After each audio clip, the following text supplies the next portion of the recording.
ದೇಶೋಯಂ ಕ್ಷೋಭರಹಿತಃ ಸಂತು ಸಜ್ಜನಾಃ ನಿರ್ಭಯಾಃ. ಭಗವಂತನ ಪರಮದಿವ್ಯ ಸನ್ನಿಧಾನಕ್ಕೆ ತಲೆವಾಗಿ ಆರಾಧ್ಯ ಗುರುದೇವರನ್ನು ಸ್ಮರಿಸಿಕೊಂಡು ತುಮಕೂರಿನ ಹಿರೇಮಠದ ಪವಿತ್ರ ಸನ್ನಿಧಾನ ಮಲ್ಲಿಕಾರ್ಜುನ ಸ್ವಾಮಿಯ ಪಾವನ ಸಾನ್ನಿಧ್ಯಕ್ಕೆ ತಲೆವಾಗಿ ಇವತ್ತು 48 ದಿನಗಳ ಕಾಲ ನಿರಂತರವಾಗಿ ನಡೆದುಕೊಂಡು ಬಂದಂತಹ ಮಂಡಲ ಪೂಜೆಯ ಸಮಾರೋಪ ಸಮಾರಂಭ ಮೇ 26ರಿಂದ ಜುಲೈ 12ರವರೆಗೆ ಈ ಒಂದು ಮಂಗಲ ಕಾರ್ಯ ಮುಗಿತಾ ಇದೆ. ಒಂದು ಸಂದರ್ಭ ನಾನು ಜ್ಞಾಪಿಸಿಕೊಳ್ಬೇಕು. ಜುಲೈ 12ಕ್ಕೆ ಲೋಕಶಾಂತಿಗಾಗಿ ಲೋಕ ಕಲ್ಯಾಣಕ್ಕಾಗಿ ಮಾಡುವಂತಹ ಒಂದು ಈ ಮಹಾಮಂಡಲ ಪೂಜೆ ಜುಲೈ 12ಕ್ಕೆ ಮುಗಿತಾ ಇದೆ. ಜೂನ್ 12ಕ್ಕೆ ಏನಾಗಿದೆ ಅನ್ನೋದು ನಿಮಗೆಲ್ಲ ಗೊತ್ತಿದೆ. ಜೂನ್ 12ಕ್ಕೆ ಏನಾಗಿತ್ತು? ಗುಜರಾತ್ ಹತ್ರ ಅಹಮದಾಬಾದ್ ಜೂನ್ 12 ಏರ್ ಇಂಡಿಯಾ ನೋಡಿ. ಜೂನ್ 12 ಅಂತ ಒಂದು ದುರಂತ ಆಗಿತ್ತು. ಜುಲೈ 12ಕ್ಕೆ ನಾವು ಆ ಎಲ್ಲ ಚೇತನಗಳಿಗೆ ಮತ್ತು ವಿಶ್ವಕ್ಕೆ ಶಾಂತಿ ಆಗಲಿ ಅನ್ನುವಂಥ ಉದ್ದೇಶದಿಂದ 48ನೇ ದಿನದ ಪೂಜೆಯನ್ನು ಮಾಡಿ ಭಗವಂತನಿಗೆ ಲೋಕಕ್ಕೆ ಅರ್ಪಣೆ ಮಾಡ್ತಾ ಇದೆ. ಸರ್ವೇ ಜನಾಃ ಸುಖಿನೋ ಭವಂತು, ಸರ್ವೇ ಸಂತು ನಿರಾಮಯಾಃ, ಸರ್ವೇ ಭದ್ರಾಣಿ ಪಶ್ಯಂತು. ಎಲ್ಲರೂ ಸುಖವಾಗಿರ್ತಾರೆ, ಎಲ್ಲರೂ ಚೈತನ್ಯಯುಕ್ತರಾಗಿರ್ತಾರೆ, ಎಲ್ಲರೂ ಆರೋಗ್ಯವಂತರಾಗಿರ್ತಾರೆ, ಎಲ್ಲರೂ ಸರಿಯಾದದ್ದನ್ನು ನೋಡಬೇಕು, ಸರಿಯಾದದ್ದನ್ನು ಕೇಳಬೇಕು, ಸರಿಯಾದದ್ದನ್ನು ಮಾತಾಡಬೇಕು. ಇದು ನಮ್ಮ ಭಾರತೀಯ ಸಂಸ್ಕೃತಿಯ ಸದಾಶಯ. ಆ ನಿಟ್ಟಿನಲ್ಲಿ ಈ 48 ದಿನಗಳ ಮಹಾಮಂಡಲ ಪೂಜೆಯನ್ನು ಮಾಡಿದ್ದ ಉದ್ದೇಶ ಏನೆಂದರೆ ಭಕ್ತಾದಿಗಳಿಗೆ, ಅವರ ಬದುಕಿಗೆ, ಅವರ ಜೀವನಕ್ಕೆ ಭಗವಂತ ಆಶೀರ್ವಾದ ಮಾಡಿ. ತುಂಬ ಮಾತಾಡ್ತಾ ಇದ್ದಾರೆ, ತುಂಬ ಮಾತಾಡ್ತಾ ಇದ್ದಾರೆ ಅಡಿಗೆ ಮಾಡೋರು.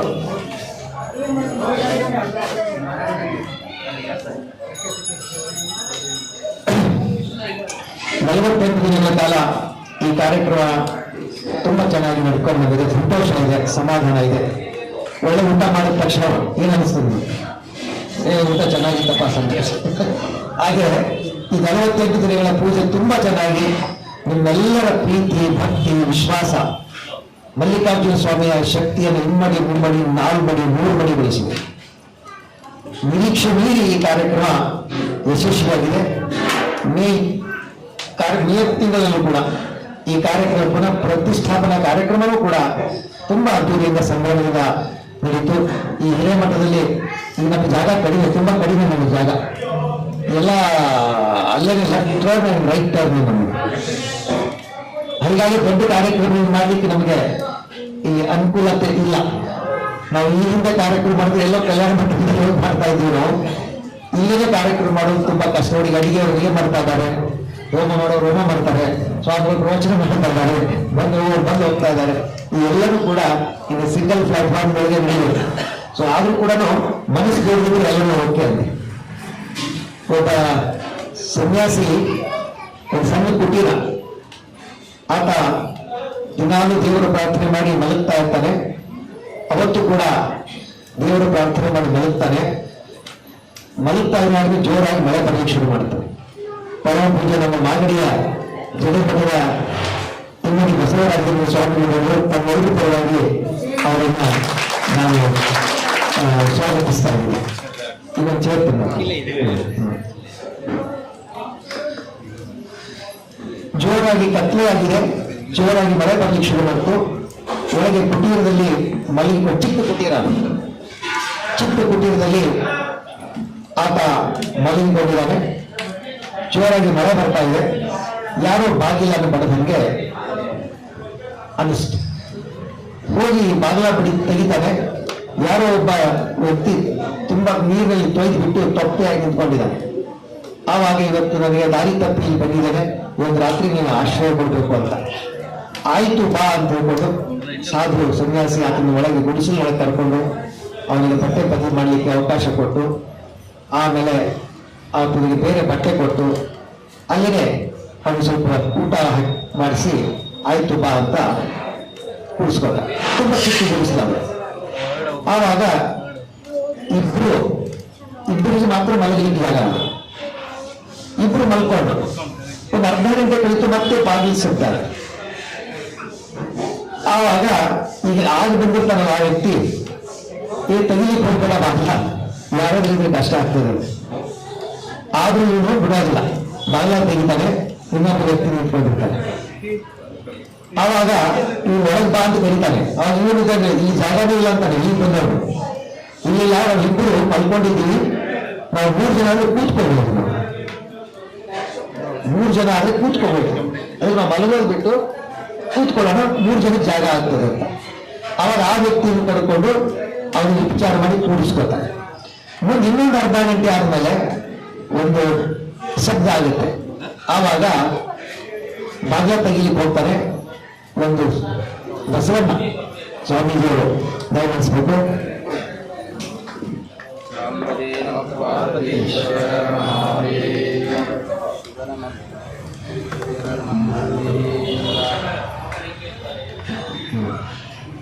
ಆವಾಗ ಬಾಗಿಲ ತೆಗಿತಾ ಇರೋದ್ರೆ ಒಂದು ಎತ್ತು ನಿಂತ್ಕೊಂಡಿರ್ತದೆ, ನಡುತ್ತಾ ಇರ್ತದೆ ಚಳಿಗೆ. ಆವಾಗ ಇವನು ಅದನ್ನು ಕೂಡ ಒಳಗೆ ತೆಗಿತಾನೆ. ಆವಾಗ ನಿಬ್ಬರು ಕಂಪ್ಲೇಂಟ್ ಮಾಡ್ತಾರೆ, ನಮಗೆ 3 ಜನ ಮಾತ್ರ ಕೂತ್ಕೊಂಡಿದ್ದೀವಿ, ಇನ್ನೇನು ಜಾಗ ಇದೆ, 4 ಎಲ್ಲರೂ ಎದ್ದು ನಿಂತ್ಕೊಂಡು ಜಾಗ ಆಗ್ತದೆ. ಎದ್ದು ನಿಂತ್ಕೊಂಡ್ರೆ ಅದಕ್ಕೂ ಕೂಡ ಜಾಗ ಆಗ್ತದೆ. ನಾನು ಯಾಕೆ ಈ ಕಥೆ ಹೇಳಿದ್ರೆ ನಾನು ಇರಬಹುದು ಪರಿಸ್ಥಿತಿ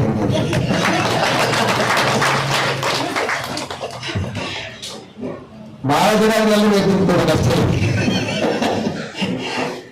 ಸೊ ಆ ನಿಟ್ಟಿನಲ್ಲಿ ಮನೆ ಚಿಕ್ಕದಾದ್ರೂ ಕೂಡ ಮನಸ್ಸು ಚಿಕ್ಕದಿಲ್ಲ ನಾವು. ಹಾಗೆ ಹಿರೇಮಠ ಚಿಕ್ಕದಿದ್ರು ಕೂಡ, ಗಾತ್ರದಲ್ಲಿ ಚಿಕ್ಕದಿದ್ರು ಕೂಡ ಸ್ವಾಮೀಜಿಗಳು ಮತ್ತು ನೀವೆಲ್ಲ ಭಕ್ತಾದಿಗಳು ಮನಸ್ಸು ದೊಡ್ಡದ್ರಿಂದ ಹೀಗೆ ನಾವು ರಿಜಿಸ್ಟರ್ ಮಾಡ್ಕೊಂಡು ಹೋಗ್ತೀವಿ, ನೀವೆಲ್ಲ ಹೇಳ್ತಾ ಇರುವಾಗ ನಮಗೇನು ತೊಂದರೆ ಇಲ್ಲ. ಸೊ ಆ ನಿಟ್ಟಿನಲ್ಲಿ ಕಾರ್ಯಕ್ರಮಕ್ಕೆ ತುಂಬಾ ಜನ ತಾಯಂದಿರು, ಒಳ್ಳೆಯವರು ಎಲ್ಲರೂ ಕೂಡ ಆಗಮಿಸಿದ್ರ, ಬಹಳ ಸಂತೋಷ. ನಮ್ಮ ಚಿಕ್ಕಟೊಟ್ಟಿಗೆ ಸ್ವಾಮೀಜಿಗಳು ಕೂಡ ಬಂದು ಆಶೀರ್ವಾದ ಮಾಡಿ ಹೋದ್ರು. ಈಗ ತಾನೇ ನಮ್ಮ ಮಾಗಡಿ ಜಡೆ ಮಠದ ಪರಮ ಪೂಜ್ಯ ತಿಮ್ಮಡಿ ಬಸವರಾಜೇಂದ್ರ ಸ್ವಾಮಿ ಆಗಮಿಸಿದ್ದಾರೆ. ಇಷ್ಟೆಲ್ಲ ಆಗ್ಲಿಕ್ಕೆ ಇವರು ಕೂಡ ಕಾರಣರೇ. ನಮಗೆ ಬುದ್ಧಿ ಮಾಡಿ ನಾವು ಇದಕ್ಕೆ ಮಾಡಿ ಅಂತ ನಮ್ಮ ವಾಸ್ತು ಪ್ರಕಾಶ ಮತ್ತು ನಮ್ಮ ಸ್ವಾಮೀಜಿಯವರು ನಮ್ಮ ಧೈರ್ಯ ತುಂಬಿ ಉತ್ಸಾಹ ಮುಂದಕ್ಕಿಸಲಿಕ್ಕೆ ಕಾರಣಕರ್ತರಾದವರಲ್ಲಿ ಪರಮ ಪೂಜ್ಯ ಸ್ವಾಮೀಜಿಯವರು ಕೂಡ ಬಹಳ ಮುಖ್ಯ ಪಾತ್ರ ವಹಿಸಿದ್ದಾರೆ. ಹಾಗೆ ನೋಡ್ತಾ ಇದ್ರು, ಆ ಫೋಟೋಗಳೆಲ್ಲ ನೋಡ್ತಾ ಇದ್ರು. ಮೊದಲಿನಿಂದ ಕೂಡ ಫ್ರಮ್ ಡೇ 1 ದಿಂದ ನಮ್ಮ ಜೊತೆಗಿದ್ದು ಈ ಎಲ್ಲ ಕಾರ್ಯಕ್ರಮ ಮಾಡಲಿಕ್ಕೆ ತುಂಬಾ, ಅವರು ಕೂಡ ಲಿಂಗು ತರಲಿಕ್ಕೆ ಸ್ವತಃ ಅವರು ಹೋಗಿದ್ರು. ಮಹಾಬಲಿಪುರದಿಂದ ಲಿಂಗು ತರಲಿಕ್ಕೆ ಪೂಜೆಗೆ ಹೋಗ್ಬಿಟ್ಟು ಅದಕ್ಕೆ ಅವರೇ ಅಡ್ವಾನ್ಸ್ ಕೊಟ್ಟು ಈ ಒಂದು ಸೇವೆ ಮಾಡಿದ್ದಾರೆ. ನಮ್ದು ಒಂದು ಸೇವೆ ಇರಲಿ ಅಂತ, ಮಲ್ಲಿಕಾರ್ಜುನ ಸ್ವಾಮಿ ಸೇವೆ ನಾನು ಮಾಡ್ತೀನಿ ಅಂತ ಅವರೇ ಅಡ್ವಾನ್ಸ್ ಕೊಟ್ಟು ಅವರೇ ಹೋಗಿ ನಮ್ಮ ವಾಸ್ತು ಪ್ರಕಾಶ 4 ಜನ ಭಕ್ತಾದಿಗಳು ಹೋಗಿ, ಶಾಸ್ತ್ರಿಗಳು ಹೋಗಿ ಅಲ್ಲಿಂದ ಲಿಂಗು ತಗೊಂಡ್ಬರ್ಲಿಕ್ಕೆ ಪರಮ ಪೂಜೆರು ನೋಡಿ ಹೋಗಿ ಇದು ಚೆನ್ನಾಗಿದೆ ಅಂತ ತೀರ್ಮಾನ ಮಾಡಿದ್ದಾರೆ. ಆಮೇಲೆ ಕೂಡ ಕಾರ್ಯಕ್ರಮ ತುಂಬೆಲ್ಲ ಅವಾಗ ಬಂದು ನೋಡಿ ಇದು ಉಸ್ತುವಾರಿ ಇದಕ್ಕೆಲ್ಲ ಮಾರ್ಗದರ್ಶನ ಪೂಜೆ ಮಾಡಿದ್ದಾರೆ. ಸೊ ಈಗಲೂ ಕೂಡ ಬಂದು ತಾವು ಆಶೀರ್ವಾದ ಮಾಡಬೇಕು ಅಂತ ಹೇಳಿದಾಗ ನಾನು ಅವಶ್ಯವಾಗಿ ಬರ್ತೇನೆ ಅಂತ ಹೇಳಿ ಇವಾಗ ಆಗಮಿಸಿದ್ದಾರೆ. ನಿಮ್ಮೆಲ್ಲರ ಪರವಾಗಿ ಅವರನ್ನ ನಾನು ಸ್ವಾಗತಿಸ್ತಾ ಇದ್ದೇನೆ. ಈ 48 ದಿನಗಳ ಕಾಲ ನಡೆದಂತಹ ಈ ಪೂಜೆ ಹಿರೇಮಠದ ಒಂದು ಇತಿಹಾಸದಲ್ಲಿ ಹೊಸ ಬದಲಾವಣೆಯನ್ನು ತರ್ತದೆ. ಇದೊಂದು ಪರ್ವ, ಇದೊಂದು ಮಹಾಪರ್ವ ಇಲ್ಲಿ ಶುರುವಾಗ್ತಾ ಇದೆ. ಸಾಮಾನ್ಯವಾಗಿ ನಾವು ತುಮಕೂರಿಗೆ ಬಂದು ನಿಮ್ಗೆಲ್ಲ ಗೊತ್ತಿದೆ 30 ವರ್ಷ ಹಾಗೆ ಚಿಕ್ಕಟೊಟ್ಟಿಗೆ ಸ್ವಾಮಿ ಒಂದು ಮಾತು ಹೇಳ್ತಾರೆ, 12 ವರ್ಷ ಆದ್ಮೇಲೆ ಅದ್ರ ಪವರ್ ಕಡಿಮೆ ಆಗಿದೆ, ಆ ಹಿಂದಿನ ಪವರ್ ಕಡಿಮೆ ಆಗ್ತದೆ ಅಂತ ಹೇಳಿದ್ರು. ಸೊ ನಮ್ಗೆ ಅನ್ನಿಸ್ತು ನಾವು 24 ವರ್ಷದಲ್ಲಿ ಬರೋದು ಪೂರ್ತಿ ಕಡಿಮೆ ಆಗಿದ್ದು ಕಾಣಿಸ್ತದೆ, ಚಾರ್ಜ್ ಪೂರ್ತಿ ಡೆಡ್ ಆಗಿದ್ದು ಕಾಣಿಸ್ತದೆ. ಅದಕ್ಕೆ ಮತ್ತೆ ಚಾರ್ಜ್ ಮಾಡಿದ್ದೀವಿ, ಚಾರ್ಜ್ ಮಾಡುವಂತ ಒಂದು ಕೆಲಸ ನಡೆದಿದೆ. ಸೊ ಸ್ವಾಮೀಜಿಗಳ ಒಂದು ಸಂಕಲ್ಪ, ನಿಮ್ಮೆಲ್ಲರ ಸಹಾಯ ಸಹಕಾರದಿಂದ ಈ ಕಾರ್ಯಕ್ರಮ ತುಂಬಾನೇ ಚೆನ್ನಾಗಿ, ಅದು ಮನಸ್ತೃಪ್ತಿ ಆಗುವ ಹಾಗೆ ಈ ಕಾರ್ಯಕ್ರಮ ನಡ್ಕೊಂಡು ಬಂದಿದೆ. ಬಹಳ ಸಂತೋಷ ಅಂತ ತಿಳಿಸ್ತಾ ಈ ಒಂದು ಕಾರ್ಯಕ್ರಮಕ್ಕೆ ಬರೀ ನಮ್ಮ ತುಮಕೂರಿನವರಷ್ಟೇ ಅಲ್ಲ, ನಮ್ಮ ಹುಬ್ಬಳ್ಳಿಯಿಂದ ಚಂದ್ರಶೇಖರ ಮೀನುಗಳಂತ ಹಿರಿಯರು ಬಂದಿದ್ದಾರೆ. ಅವರು ವಿಶೇಷವಾಗಿ ದೊಡ್ಡ ವ್ಯಾಪಾರಿಗಳು, ಉದ್ಯಮಿಗಳು, ಅದ್ರ ಜೊತೆಯಲ್ಲಿ ಸೈನಿಕರ ಮೇಲೆ ವಿಶೇಷವಾದ ಪ್ರೀತಿ ಅವರಿಗೆ. ಧಾರವಾಡದಲ್ಲಿ ಕಾರ್ಗಿಲ್ ಸ್ತೂಪ ಅಂತ ಮಾಡಿದ್ದಾರೆ. ಹಾಗೆ ನೀವೆಲ್ಲ ದೇವಸ್ಥಾನಕ್ಕೆ ಬಂದು ನಾವು ನಮಸ್ಕಾರ ಮಾಡ್ತೀವಿ, ಆಗ ಕಾರ್ಗಿಲ್ ಸ್ತೂಪಕ್ಕೆ ಹೋಗಿ ಸೈನಿಕರ ಪ್ರತಿಮೆಗಳಿಗೆ ನಮಸ್ಕಾರ ಮಾಡ್ತೀವಿ. ಕರ್ನಾಟಕದ ಎಲ್ಲೇ ಸೈನಿಕರು ಏನು ತೊಂದರೆ ಆಗಿದ್ರು ಅವ್ರ ಮನೆಗೆ ಹೋಗಿ ಸಾಂತ್ವನ ಹೇಳ್ತಾರೆ, ಸಹಾಯ ಮಾಡಬೇಕು. ಒಬ್ಬ ವಿಶೇಷ ವ್ಯಕ್ತಿ 97ನಲ್ಲಿ ನಮಗೆ ಪರಿಚಯ ಆಯಿತು. ಅವರು ನಾವು ಅಮೆರಿಕದಲ್ಲಿ ಸೇರಿದ್ವಿ. ಅವರಿಗೂ ದಂಪತಿಗಳು ನಮಗೆ ಅಪಾರವಾದ ಪ್ರೇಮ. ಹುಬ್ಬಳ್ಳಿ ಹೋದಾಗೆಲ್ಲ ಅಲ್ಲಿ ಹೋಗ್ತಾ ಇದ್ವಿ. ಅಮೀನ್ಗಡ ಕರ್ವೆಂಟ್ ಅಂತ ಕೇಳಿದ್ವಿ, ಫೇಮಸ್ ಕರ್ವೆಂಟ್. ಅವರು ಅದನ್ನ ಪ್ರೊಡಕ್ಟ್ ಮಾಡ್ತಾರೆ. ಅಮೀನ್ಗಡ ಅಂತ ಅವರ ಅಡ್ರೆಸ್ರೆ ಅಮೀನ್ಗಡ ಅಂತ. ಸೊ ಅವರು ಬಂದಿದ್ದಾರೆ, ದಾವಣಗೆರೆಯಿಂದ ಅವರ ಬಂಧುಗಳು ಬಂದಿದ್ದಾರೆ. ಆಮೇಲೆ ಕೊಪ್ಪಳದಿಂದ ನಮ್ಮ ವಕೀಲರು, ರುದ್ರಾಯ ವಕೀಲರು, ಇವರು ನಾವು ಪ್ರಚಾರ ಮಾಡುವಾಗಲೂ ಕೂಡ ನಮ್ಮ ಜೊತೆಗಿದ್ದಾರೆ. ಮೊದಲನೇ ಸಲ ನಾವು ಕೊಪ್ಪಳ ಗವಿಸಿದ್ದೇಶ್ವರ ಮಠಕ್ಕೆ ಸ್ವಾಮೀಜಿಗಳನ್ನು ಆಹ್ವಾನ ಮಾಡಿದರು. ಕೊಪ್ಪಳ ಗವಿಸಿದ್ದೇಶ್ವರ ಮಠದ ಸ್ವಾಮಿಗಳು ತಾವು ಬರಬೇಕು, ಬಂದು ಜಾತ್ರೆ ಮಾಡ್ತಾರೆ. ಪ್ರತಿ ವರ್ಷ ದೇವರಲ್ಲಿ ಜಾತ್ರೆ ಮಾಡ್ತಾರೆ. ಒಂದು ಜಾತ್ರೆ ಕಾರ್ಯಕ್ರಮಕ್ಕೆ ನಮ್ಮನ್ನು ಆಹ್ವಾನಿಸಿ ಮಾಡಿದ್ರು. ಅವಾಗ ನಮಗೆ ಎಲ್ಲಿ ನಿಲ್ಲಿಸಬೇಕು ಅಂತಂದಾಗ ಇವರು ಮನೆಯಲ್ಲ ನಮಗೆ ವಸತಿ ಮಾಡ್ತಿದ್ರು. ರುದ್ರಾಯಗೌಡ ಮನೆಯಲ್ಲಿ ಕೂತಿದ್ದ ನೀರು ಅಂತ ಹೇಳಿದ್ರು. ಅವ್ರ ಮನೆಯಲ್ಲಿ ಇದ್ದೀವಿ. ಅವರಿಂದ ಸಂಬಂಧ ಬಂತು. ಅಕಸ್ಮಾತ್ ಸ್ವಾಮಿ ಏನಾದ್ರು ಹೇಳ್ಬೇಕಾದ್ರೆ ಇವ್ರ ಮೂಲಕ ನಮಗೆ ತಿಳಿಸ್ತಾರೆ. 2ನೇ ಸಲ ಕೂಡ ಕೊಪ್ಪಳ ವಕೀಲರ ಮೂಲಕ ನಮಗೆ ಸಂಪರ್ಕ ಮಾಡಿ 2ನೇ ಸಲ ಕೂಡ ನಮಗೆ ಜಾತ್ರೆಗೆ, ಗವಿಸಿದ್ದೇಶ್ವರ ಜಾತ್ರೆಗೆ ಆಹ್ವಾನ ಮಾಡಿದರು. ಸೊ ಹೀಗಾಗಿ ಅವತ್ತಿನಿಂದ ಹಿರೇಮಠದ ಸಂಪರ್ಕ ಬಂದಿದೆ. ಇವತ್ತು ಅವರೆಲ್ಲ ತಮ್ಮ ಸ್ನೇಹಿತರನ್ನ, ತಮ್ಮ ವೃತ್ತಿ ಬಾಂಧವರನ್ನ ಇವತ್ತು ಕಾರ್ಯಕ್ರಮಕ್ಕೆ ಕರ್ಕೊಂಡ್ಬಂದು ಈ ಕಾರ್ಯಕ್ರಮದಲ್ಲಿ ಭಾಗಿಯಾಗಿದ್ದಾರೆ. ಅವರನ್ನು ನಾನು ತುಂಬ ಹೃದಯದಿಂದ ಅಭಿನಂದಿಸ್ತಾ ಇದ್ದೀನಿ. ಹಾಗೆಯೇ ಒಬ್ಬರಿಂದ ನಮಗೆ ವಿಜಯ ಕಲ್ಮಠ ಅಂತ, ಕಲ್ಮಠ ಫ್ಯಾಮಿಲಿ, ಅವರ ಮಗ, ಅವ್ರ ಸೊಸೆ, ಅವರ ಇಡೀ ಫ್ಯಾಮಿಲಿ ಬಂದಿದೆ. ಅವ್ರನ್ನೆಲ್ಲ ಗೊತ್ತಿದ್ದಾರೆ. ತುಮಕೂರಲ್ಲಿ ಇದ್ರು, ಅವರು LIC ಆಫೀಸರ್ ಆಗಿದ್ರು. ನಮ್ಗಿಂತ ತುಮಕೂರು ಹೆಚ್ಚು ಪರಿಚಯ ಅವರಿಗೆ. ಸೊ ಅವರು ಕೂಡ ನಿನ್ನೆ ಬಂದು ಈ ಎಲ್ಲ ಪೂಜಾ ಕಾರ್ಯಗಳಲ್ಲಿ ಭಾಗಿಯಾಗಿದ್ದಾರೆ. ಹಾಗೆ ಇನ್ನು ಬೇರೆ ಬೇರೆ ಗ್ರಾಮಗಳಿಂದ, ಬೇಲೂರಿನಿಂದ, ರಾಯಚೂರಿನಿಂದ, ಇನ್ನು ಅನೇಕ ಕಡೆಗಳಿಂದ ಬಂದಿದ್ದಾರೆ ಭಕ್ತಾದಿಗಳು. ನಾನು ಆಗ್ಲೇ ಹೇಳ್ತಾ ಇದ್ದೇನೆ, ಮೊದಲಿಗೆ ಈ ಸ್ಥಳ ಅವಕಾಶ ಇರಲಿಲ್ಲ, ನಮಗೆ ಜಾಗ ಇರಲಿಲ್ಲ. ಸೊ ಅಲ್ಲಿ ನಾವು ಅವಕಾಶ ಇರೋದ್ರಿಂದ ಅಲ್ಲಿ ಕಳಿಸಿಕೊಟ್ಟು ವ್ಯವಸ್ಥೆ ಮಾಡ್ತಾ ಇದ್ವಿ. ಸೊ ಆ ನಿಟ್ಟಿನಲ್ಲಿ ಎಲ್ಲರೂ ಕೂಡ ನಮ್ಮ ತುಮಕೂರಿನ ಗಣ್ಯಮಾನ್ಯರಾದಂಥ ನಮ್ಮ ವೈಲೇಶ್ವರ್ ಬಂದಿದ್ದಾರೆ, ನಮ್ಮ ಮಾದೇವಿನವರು, ಹಾಗೆ ಕೋಡಿ ಮಂಜಣ್ಣವರು, ನಮ್ಮ ಡಾಕ್ಟರು. ತುಮಕೂರು ನಮ್ಮ ಹತ್ರ ಫೆವಿಕಾಲ್ ಇದ್ದಂಗೆ. ತುಮಕೂರಿಗೆ ನಾವು ಕಚ್ಕೊಂಡಿದ್ವಿ, ತುಮಕೂರು ನಮ್ಗೆ ಕಚ್ಕೊಂಡಿದ್ವಿ. ಸೊ 30 ವರ್ಷಗಳಿಂದ ಒಂದು ಸತ್ಯ ಸಂಗತಿಯನ್ನು ಹೇಳಬೇಕು. ಈ ಮಟ್ಟಕ್ಕೆ ಬಂದಾಗ ಏನೂ ಇರಲಿಲ್ಲ, it was at least 0. So ಬಹಳ ಜನ ಬಂದಾಗ ನೀವು ಏನು ಇದು ಇಷ್ಟು ವಿದ್ಯಾವಂತರಾಗಿದ್ದೀರಿ ಹಿಂಗಾಗಿ ಅಂತ. ಇಲ್ಲೇ ಮಾಡ್ಬೇಕು, ನಾವೇನಾದ್ರೂ ಸಾಧನೆ ಮಾಡಬೇಕು, ಇಲ್ಲೇ ಇರಬೇಕು. ಸಾಧನೆ ಮಾಡ್ಲಿಕ್ಕೆ ಆದ್ರೂ ಪರವಾಗಿಲ್ಲ. ಈ ಸಿದ್ಧಗಂಗಾ ಸ್ವಾಮಿ ಪಕ್ಕದಲ್ಲಿ ಇರ್ತೀವಲ್ಲ, ಅದು ಗ್ರೇಟ್ ಅಂತ ಸಿದ್ಧಗಂಗಾ ಸ್ವಾಮಿಗಳ ಪಕ್ಕದಲ್ಲಿ ಇರ್ತೀವಿ, ಅದೇ ನಮಗೆ ಒಂದು ಬಲ ಅಂತ ತಿಳ್ಕೊಂಡು ನಾವು ಇಲ್ಲಿ ಬಂದು ಈ ಒಂದು ಮಠನ ಶುರು ಮಾಡ್ತೀವಿ. ಅವಾಗೆಲ್ಲ ನಮ್ಮ ಹಿರಿಯರು, ಮಾದೇವಿನವರು, ಜಗದೀಶಾರಾದ್ರು, ವೈಲೇಶ್ವರು, ಅವರು ಎಲ್ಲರೂ ಕೂಡ ಒಂದಿಷ್ಟು ಜನ, ನಮ್ಮ ಮಾದೇವಿಯವರು, ಸಿ ತಿರುಪತಿರವರು, ಬಾಳಯ್ಯನವರು, ಎಲ್ಲರೂ ಕೂಡ ಹಿರಿಯರು, ಒಂದು 50 ಜನ ಹಿರಿಯರು ನಮ್ಮ ಜೊತೆ ನಿಂತ್ಕೊಂಡು ನಮಗೆ ಮಾರ್ಗದರ್ಶನ ಮಾಡಿದ್ರು, ಪ್ರತಿ ಹಿಂಗೆ ಮಾಡಿ ಅಂತ. ಸೊ ಹೀಗಾಗಿ ಅವತ್ತಿನಿಂದ ಶುರು ಆಯ್ತದೆ ಜರ್ನಿ. ಹಿರೇಮಠಕ್ಕೆ ಚಿಕ್ಕದಿದೆ, ಆದರೆ ಕ್ರಿಯಾಶೀಲವಾಗಿದೆ. ಅದು ಬಹಳ ಆಕ್ಟಿವ್ ಆಗಿದೆ. ಚಿಕ್ಕದಾಗಿದ್ರು ಕೂಡ ಆಕ್ಟಿವ್ ಆಗಿದೆ. ಯಾವ ಕಾರ್ಯಕ್ರಮ ಮಾಡದೇ ಇರೋದಿಲ್ಲ. ನಾವು ಹಿರೇಮಠ ಇಂಥ ಕಾರ್ಯಕ್ರಮ ಮಾಡಿಲ್ಲ ಅಂತ ಇವೇ ಎಲ್ಲಾ ವರ್ಗದ ಜನಗಳಿಗೆ ಅನುಕೂಲ ಆಗುವಂತ ಕಾರ್ಯಕ್ರಮ ಮಾಡ್ತಾ ಬಂದಿದ್ದು. ವಯೋವೃದ್ಧರಿಗಾಗಿ ತೀರ್ಥಯಾತ್ರೆ ಮಾಡಿಸ್ತೀವಿ. ಹಿರೇಮಠದ ಸ್ವಾಮಿ ಜೊತೆ ಕಾಶಿ ನೋಡಿದ ಕೈ ಎತ್ತು ಎಲ್ಲರೂ ಕೈ ಎತ್ತಾರೆ. ಮಕ್ಕಳಿಗೆ ತೀರ್ಥ, ಮಕ್ಕಳಿಗೆ ಬೇಸಿಗೆ ಶಿಬಿರಗಳು ಮಾಡಿದೆವು. ಹೆಣ್ಮಕ್ಳಿಗೆ ವೇದ ಕಲಿಸ್ಲಿಕ್ಕೆ ಶುರು ಮಾಡಿದೆವು. ಹೆಣ್ಮಕ್ಳು ಮಂತ್ರನ ಹೇಳಬಾರ್ದು. ಇಂಥ ಒಂದು ಸಂದರ್ಭದಲ್ಲಿ ನಮ್ಮ ತುಮಕೂರಲ್ಲಿ ಸುಮಾರು ಸಹಸ್ರಾರು ಹೆಣ್ಮಕ್ಳು ನಮ್ಮ ಚಂದ್ರಪ್ಪ ಪುರುಷ ಸೂಕ್ತವನ್ನು ಹೇಳ್ತಾರೆ. ದೀಕ್ಷಾ ಕಾರ್ಯಕ್ರಮಗಳು, ಲಿಂಗ ದೀಕ್ಷಾ ಕಾರ್ಯಕ್ರಮಗಳು 400-500 ಜನಕ್ಕೆ ಸಾಮೂಹಿಕವಾಗಿ ಊರಿಶ ಹಾಸ್ಟೆಲ್ ಇರ್ತಕ್ಕಂಥ ಎಲ್ಲ ವಿದ್ಯಾರ್ಥಿಗಳ ಕರೆದು ದೀಕ್ಷೆ ಕೊಡುವಂತ ಕಾರ್ಯಕ್ರಮ.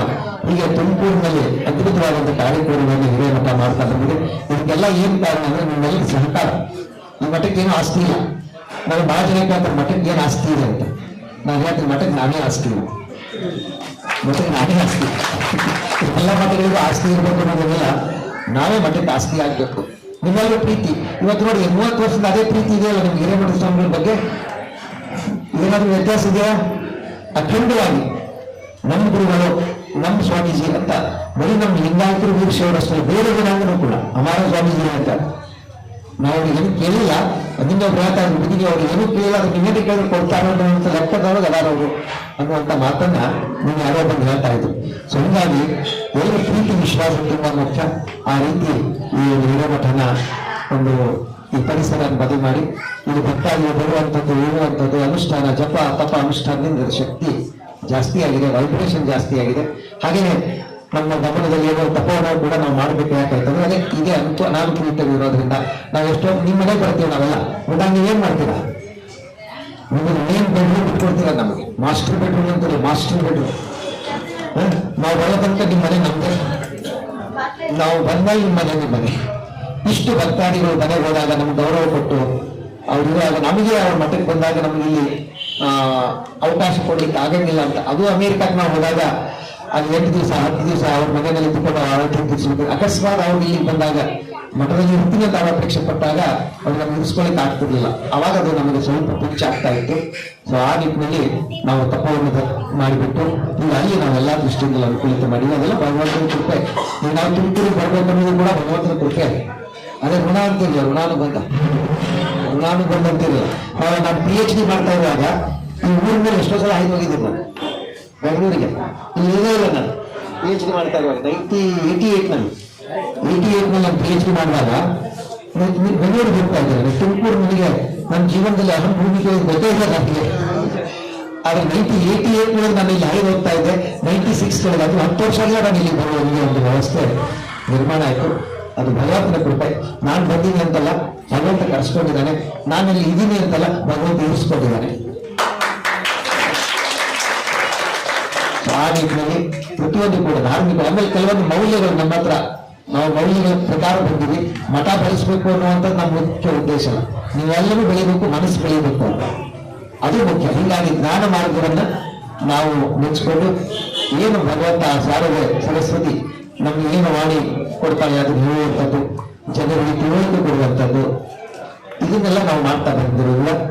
ದೇವ್ರ ಸಹಿ ದೇವ್ರಲ್ಲಿ ಅಂತ ನಿಧಾನಕ್ಕಾದ್ರೂ ಕೂಡ ಮಠ ನಿಮ್ಮೆಲ್ಲರ ಮನಸ್ಸಿನಲ್ಲಿ ನಿಮ್ಮೆಲ್ಲರ ಭಾವನೆಯಲ್ಲಿ ಹಿರೇಮಠಕ್ಕೆ ದೊಡ್ಡ ಸ್ಥಾನವನ್ನು ನೀವು ಕೊಟ್ಟಿದ್ದೀರಾ. ಅದು ಬಹಳ ಮಹತ್ವದ್ದು ಅಂತ ಈ ಸಂದರ್ಭದಲ್ಲಿ ಹೇಳ್ತಾ, ಈ ಮಠ ತುಂಬಾನೇ ಜೀರ್ಣವಾಗಿತ್ತು. ನಾವು ಬಂದು 30 ವರ್ಷ ಆಯ್ತು. ಇದು ಮತ್ತೆ ಅದಕ್ಕೆ ಒಂದು ಇದು ಬೇಕಾಗಿತ್ತು, ಚಾಲನೆ ಬೇಕಾಗಿತ್ತು. ಸೊ ಅಂತ ಸಂದರ್ಭದಲ್ಲಿ ನಾವು ಶುರು ಮಾಡಿ ಒಂದು ಕಳೆದ ಸೆಪ್ಟೆಂಬರ್ನಲ್ಲಿ ಶುರು ಮಾಡ್ಕೊಂಡಿದ್ವಿ. ನಮ್ಮ ವಾಸ್ತು ಪ್ರಕಾಶ್ ಅವರು, ನಮ್ಮ ಸ್ವಾಮೀಜಿಯವರು, ಇನ್ನೂ ಕೆಲವು ಜನ ನಮಗೆ ಸ್ವಲ್ಪ ಬದಲಾವಣೆ ಮಾಡಿ ಭಕ್ತಾದಿಗಳಿಗೆ ಅನುಕೂಲ ಆಗ್ತದೆ ಅಂತ ನಮಗೆ ಅವ್ರು ಹೇಳಿದಾಗ ನಾವು ಕೂಡ ಆಯಿತು ಅಂತ ಒಪ್ಪಿಕೊಂಡು ಶುರು ಮಾಡಿದ್ವಿ. ಎಲ್ಲರೂ ಸಹಾಯ ಮಾಡಿದರು, ಸಹಕಾರ ಮಾಡಿದರು. ಆಮೇಲೆ ನಮಗೇನು ದಕ್ಷಿಣ ಬರ್ತದೆ ನಾವು ಅದಕ್ಕೆ ಹಾಕಿಬಿಡ್ತೀವಿ. ನಮ್ದು ಏನಿದೆ ನಾವೆಲ್ಲ ಬಿಟ್ಟು ಹೋಗ್ಬೇಕು ತಾನೆ. ಎರಡೇ ಚಾಯ್ಸ್ ಬಿಟ್ಟು ಹೋಗ್ಬೇಕು, ಕೊಟ್ಟು ಹೋಗ್ಬೇಕು. ಬಿಟ್ಟು ಹೋದ್ರೆ ದೊಡ್ಡ ಮನುಷ್ಯರು, ಕೊಟ್ಟು ಹೋದ್ರೆ ದೊಡ್ಡ ಮನುಷ್ಯರು, ಬಿಟ್ಟು ಹೋದ್ರೆ ಬಡ ಮನುಷ್ಯರು. ಎರಡೇ ಚಾಯ್ಸ್ ಇರೋದು ಯಾರೇ ಆಗಲಿ. ಜೀವನದ ಸತ್ಯವೇ ಅದು. ಒಂದು ಕೊಟ್ಟು ಹೋಗ್ಬೇಕು, ಬಿಟ್ಟು ಹೋಗ್ಬೇಕು. ನಾವು ಮೇಲೆ ಹೋದ್ರೆ ಲಗೇಜ್ ಇಲ್ಲೇ ಇರ್ತದೆ. ನಾನು ಎಷ್ಟೋ ಸಲ ಹೇಳ್ತೀನಿ, ನೀವು ಏರೋಪ್ಲೇನ್ ಹೋಗಿದ್ರಲ್ಲ, ಆ ಏರೋಪ್ಲೇನ್ಗಳಿಗೆ ನೀವು ಸೀಟ್ ಮೇಲೆ ಕೂತ್ಕೊಂಡಿರ್ತೀರಿ, ನಿಮ್ ಲಗೇಜ್ ಎಲ್ಲ ಏನಿರ್ತದೆ? ಕೆಳಗಿರ್ತದೆ. ದೊಡ್ಡ ಲಗೇಜ್ ಎಲ್ಲ ದೊಡ್ಡ ಎಲ್ಲ ಲಗೇಜ್ ಕೆಳಗಿರ್ತದೆ, ಸೀಟ್ ಮೇಲೆ ಇರ್ತದೆ. ಮೇಲೆ ಒಂದು ಇರ್ತದೆ ಸುಮ್ಮನೆ ಸಣ್ಣದಾಗಿ ಸಂಕ್ಷಿಪ್ತ ಲಗೇಜ್ ಅದು. ನೋಡಿ, ಫಿಲಾಸಫಿ ಅಲ್ಲೇ ಸಿಗ್ತದೆ. ನಮ್ಮ ಪ್ಲೇನ್ದಾಗ ಕೂತಾಗ ಫಿಲಾಸಫಿ ಸಿಗ್ತದೆ. ಸೀಟ್ ಕೆಳಗೆ ಲಗೇಜ್ ಇರ್ತದೆ, ಮೇಲೆ ನಾವು ಕೂತ್ಕೊಂಡಿರ್ತೀವಿ. ನಾವು ಪ್ರಾಣ ಬಿಟ್ಟಾಗ ಲಗೇಜ್ ಇರ್ತದೆ, ಕೆಳಗೆ ಇರ್ತದೆ, ನಾವು ಮಾತ್ರ ಮೇಲೆ ಹೋಗಿರ್ತೀವಿ. ಇದು ಲೈಫ್. ಹೀಗಾಗಿ ನಮ್ಮ ಭಾರತೀಯ ಒಂದು ಸಂಸ್ಕೃತಿನಲ್ಲಿ ನಾವು ತ್ಯಾಗ, ನಮ್ಮಲ್ಲಿ ತ್ಯಾಗಿಗಳನ್ನು ಗೌರವಿಸಿದೆ. ಈ ನಮ್ಮ ದೇಶ ತ್ಯಾಗಿಗಳನ್ನ, ಯೋಗಿಗಳನ್ನ ಗೌರವಿಸ್ತಾ ಬಂದಿದೆ. ಹೀಗಾಗಿ ಸನ್ಯಾಸಿಗೆ ಎಲ್ಲರೂ ತಾಯಿದ್ದರು. ಆ ಲೆಕ್ಕದಲ್ಲಿ ಇಡೀ ಭಾರತ ಆ ಸಂಸ್ಕೃತಿಯನ್ನು ಬೆಳೆಸ್ಕೊಂಡು ತೆಕ್ತೇನ ಭುಂಜಿತಾಹ ಅಂತ ಭಗವದ್ಗೀತೆಗಳು ಈಶಾವಾಸ್ಯೋಪನಿಷತ್ತಿನಲ್ಲಿ ಹೇಳ್ತಾರೆ. ಸೊ ಹಾಗಾಗಿ ಇಲ್ಲಿ ಈ ಒಂದು ತ್ಯಾಗಕ್ಕೆ ಈ ದೇಶದಲ್ಲಿ ಗೌರವ ಇದೆ, ಬೆಲೆ ಇದೆ. ಆ ರೀತಿಯಾಗಿ ನಾವು ಇರುವಾಗ ನಮಗೊಂದು ಅಪಾರ್ಚುನಿಟಿ, ಲೈಫ್ ಅನ್ನೋದೊಂದು ಅಪಾರ್ಚುನಿಟಿ. ನಾವೇನಾದ್ರೂ ಒಳ್ಳೇದು ಮಾಡ್ಲಿಕ್ಕೆ ಒಂದು ಅವಕಾಶ ಇದೆ. ಇದನ್ನ ನಾವು ಬಳಸ್ಕೊಂಡು ಹೇಗಿದ್ರಪ್ಪ ಅಂತ ಜನ ನಾವು ಹೋದ್ಮೇಲೆ ಮಾತಾಡ್ಬೇಕು. ಯಾರು ಪ್ರಾಣ ಬಿಟ್ಟಾಗ ಜನನೇ ಇಲ್ಲಂದ್ರೆ ಏನು ತಿಳ್ಕೊತಾರೆ? ರೂಪಾಯಿ ಮಜ ಇಲ್ಲ ಅಂತ. ನಿಮ್ಮ ರಿಸಲ್ಟ್ ನೀವು ಒಳ್ಳೆಯವರು ಸಮಾಜಮುಖಿನೋ ಅಲ್ಲ ಅನ್ನೋದು ಯಾವಾಗ ರಿಸಲ್ಟ್ ಯಾವಾಗ ಡೆತ್ ಸರ್ಟಿಫಿಕೇಟ್ ಅಂತಾರಲ್ಲ, ಡೆತ್ ಸರ್ಟಿಫಿಕೇಟ್ ಅಂದ್ರೆ ಏನು?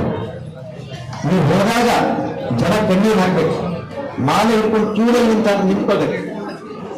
ಮಾಲೆ ಹಿಡ್ಕೊಂಡು ಕ್ಯೂರಲ್ಲಿ ಯಾರು ಇಲ್ಲಿ ಬರೀ ಶಾಮಿಯಾನ ಒಂದೇ ಇದ್ರೆ ಅಲ್ಲ, ಅದು ಶಾಮಿಯಾನ ಒಂದೇ ಇದ್ರೆ ಅಲ್ಲ, ಜನ ನಿಮ್ಮನ್ನ ಆ ರೀತಿ ಭಾವಿಸ್ಬೇಕು, ಗೌರವಿಸ್ಬೇಕು. ಆ ನಿಟ್ಟಿನಲ್ಲಿ ಆ ಒಂದು ಅವಕಾಶ ಭಗವಂತ ಕೊಟ್ಟಿದ್ದಾನೆ, ಆ ಅವಕಾಶ ನಾವು ಬಳಸ್ಕೋಬೇಕಾಗ್ತದೆ, ಜನಕ್ಕೆ ಒಳ್ಳೆಯದನ್ನು ಮಾಡಬೇಕಾಗ್ತದೆ. ಆ ನಿಟ್ಟಿನಲ್ಲಿ ನಾವೆಲ್ಲರೂ ಕೂಡ ಯಾವುದೇ ನಮ್ಮ ದೇಶದಲ್ಲಿ, ಅದು ನಮ್ಮ ವಿಶೇಷವಾಗಿ ತುಮಕೂರಿನಲ್ಲಿ ಏನಾದರೂ ಒಂದು ಒಳ್ಳೇದು ಮಾಡ್ತೀವಿ ಅಂದ್ರೆ ಎಲ್ಲರೂ ಕೂಡ ಕೈ ಕೊಡಿಸ್ತಾರೆ. ಇಲ್ಲಿದ್ರೆ ತುಂಬಾ ಕಷ್ಟ. ನೀವು ಯಾವುದೋ ಒಂದು ದೇವಸ್ಥಾನ ಇರಲಿ, ಮತ್ತೊಂದಿರಲಿ, ಮತ್ತೊಂದಿರಲಿ, ಏನೇ ಮಾಡ್ತೀವಿ ಅಂದ್ರೂ ಧಾರಾಳವಾಗಿ ಬಂದು ನಾವು ಇದೀವಿ ಮಾಡಿ ಅಂತ ಹೇಳುವಂತ ಒಂದು ಊರಿತ್ತು ಈ ತುಮಕೂರು. ಅದಕ್ಕೆ ತುಂಬಿದ ಊರು, ತುಂಬೆ ಹೂವಿನ ಊರಲ್ಲ, ನನ್ನ ಹೆಸರಲ್ಲಿ ತುಂಬಿದ ಊರು ಇದು.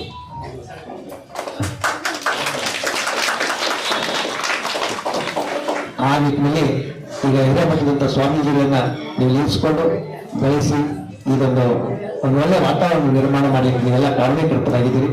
ಹಾಗೆ ನೀವು ಸ್ವಾಮಿನೂ ಕೂಡ ತುಂಬಾ ಕಳೆಯಾಗಿ ಎಲ್ಲರಿಗೆ ಆಶೀರ್ವಾದ ಮಾಡಲಿಕ್ಕೆ ಸಿದ್ಧನಾಗಿದ್ದಾನೆ. ತುಂಬಾ ಸಂತೋಷ ಅಂತ ತಿಳಿಸ್ತಾ, ಸಮಯ ಬಹಳ ಆಗಿದೆ, ಇನ್ನು ನಾವು ಕಾರ್ಯಕ್ರಮಗಳು ಪೂರ್ಣಾಹುತಿ ಆಗಬೇಕು, ಆಮೇಲೆ ಮಹಾಮಂಗಳಾರತಿ ಆಗಬೇಕು, ಅಷ್ಟೋತ್ತರ ಆಗಬೇಕು. ಸೊ ಕಾರ್ಯಕ್ರಮಕ್ಕೆ ಹೋಗೋ ಮುಂಚೆ ಸ್ವಾಮಿಗಳು ಒಂದೆರಡು ನಿಮಿಷ ಮಾತಾಡ್ತಾರೆ. ಸೊ ಆಮೇಲೆ ಇನ್ನೊಂದು ವಿಷಯ ಏನಂದ್ರೆ, ಇದಕ್ಕೆ ಏನು ಮಂಡಲ ಪೂಜೆಯಲ್ಲಿ ಭಾಗವಹಿಸಿದಂತ ಎಲ್ಲಾ ಪೂಜಾ ಸೇವಾಕರ್ತರಿಗೂ ಕೂಡ ಭಗವಂತನ ಒಂದು ಭಾವಚಿತ್ರವನ್ನು ಆಶೀರ್ವಾದ ಕೊಡ್ತೀವಿ. ಅದಕ್ಕೆ ಎಲ್ಲರೂ ಕೂಡ ಪೂಜಾಕರ್ತರು ಎಲ್ಲರೂ ಕೂಡ ನಿಧಾನವಾಗಿ ನಿಂತ್ಕೊಂಡು ನಿಮ್ದೆಲ್ಲ ಹೆಸರು ಹಾಕಿ, ನಿಮ್ದು ಯಾವಷ್ಟೇ ನಿಮ್ಮ ಮಂಡಲ ಪೂಜೆ, ನೀವು ಪೂಜೆ ಮಾಡಿದ ದಿವಸ ಯಾವ ಅಲಂಕಾರ ಇತ್ತು ಆ ರೀತಿ ವಿಶೇಷವಾಗಿ ತುಂಬಾ ಶ್ರಮ ವಹಿಸಿ ಒಂದು ಭಾವಚಿತ್ರವನ್ನು ಮಾಡಿಸಿದ್ದೀವಿ.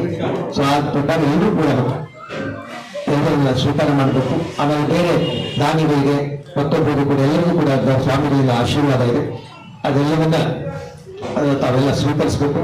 ಆಮೇಲೆ ಒಂದು ಊಟ, ನಿಮಗೆ ಊಟನೂ ಕೂಡ ಸ್ವಲ್ಪ ಮಾಡ್ಕೊಂಡು ಹೋಗ್ಬೇಕು, ಯಾರು ತಪ್ಪಿಸ್ಕೊಂಡು ಉತ್ತರ ಕರ್ನಾಟಕದ ಊಟ ಅಂತ ನಾನು ಮೊನ್ನೆ ಹೇಳ್ತಾ ಇದ್ದೀನಿ.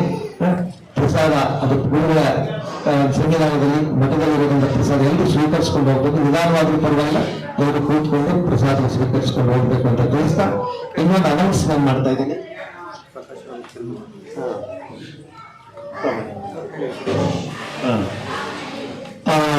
ಈ ಒಂದು ಸಂದರ್ಭದಲ್ಲಿ ಪ್ರತಿ ಸೋಮವಾರನೂ ಕೂಡ ಹಿರೇಮಠದಲ್ಲಿ ಒಂದು ಸತ್ಸಂಗ ಕಾರ್ಯಕ್ರಮ, ಭಜನೆ ಮತ್ತು ಸತ್ಸಂಗ, ಮಹಾಮಂಗಳಾರತಿ, ಈ ರೀತಿ ಪ್ರತಿ ಸೋಮವಾರನೂ ಕೂಡ ಈ ಒಂದು ಕಾರ್ಯಕ್ರಮನ ನಾವು ಮಾಡಬೇಕು ಅಂತ ತೀರ್ಮಾನ ಮಾಡಿದ್ವಿ. ಹಾಗೆ ನೀವು ಕೂಡ ಪ್ರತಿ ಸೋಮವಾರ ನಾವು 1 ಗಂಟೆ ಭಗವಂತನಿಗಾಗಿ ಮೀಸಲಾಗಿಡೋಣ ಅಂತ ನೀವು ಬರಬೇಕು. ನೀವೇನಾಗಿದ್ರೆ ಆಗಲೇ ನಮ್ಮ ಚಿತ್ತೂರ್ಲಿಂಗರ ಸ್ವಾಮಿಗಳು ಬೈತಾ ಇದ್ರು, ನಾವು ನೀವು ಕರ್ಕೊಂಡು ನಾವೇ ಜೀವನ ಹೋಗ್ಬೇಕು, ಅಲ್ಲೇ ಮಿಸ್ಟೇಕ್ ಆಗ್ತಾ ಇರೋದು. ಹೀಗಾಗಿ ಪೂಜೆ ಮಾಡಿದ್ರು ಬಂತು, ಪೂಜೆ ಮಾಡ್ಲಿಕ್ಕೆ ಅಂದ್ರೂ ಬಂತು ಅಂತ ಹಿಂಗೆ ಬಂದು ಭಾವನೆ ಅದಾಗಬಾರ್ದು. ನಾವೆಲ್ಲರೂ ಕೂಡ ಪ್ರತಿ ವಾರ ಒಂದು ಕಡೆ ಕೂಡಿದೆ, ಸಮಾಜದ ದೃಷ್ಟಿಯಿಂದ, ದೇಶದ ದೃಷ್ಟಿಯಿಂದ ನಾವು ಒಂದು ಕಡೆ